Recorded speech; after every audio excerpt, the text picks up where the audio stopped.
আজকে আমি আপনাদের দেখাবো পৃথিবী থেকে বিলুপ্ত হয়ে যাওয়া সামুদ্রিক এমন ভয়ঙ্কর তিনটি প্রাণী যা দেখার পর আপনার অবস্থা হবে এরকম। Number 1, megalodon. পৃথিবীর ইতিহাসে সমুদ্রের সবচেয়ে এমন একটি দানব ছিল যার এক কামড়ে তিমিকে দুই টুকরো করে ফেলতো। মেগালোডন পৃথিবীর ইতিহাসে সবচেয়ে বড় হাঙর। এর দৈর্ঘ্য ছিল প্রায় 60 ফুট। এর প্রতিটি দাঁত ছিল মানুষের হাতের চাইতেও বড়।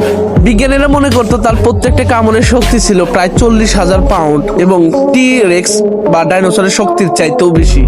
এখনো অনেকে মনে করে এটি গভীর সমুদ্রে লুকিয়ে আছে। ভাবো তো, এমন দানব যদি আবার ফিরে আসে সমুদ্রে রাজ করার জন্য।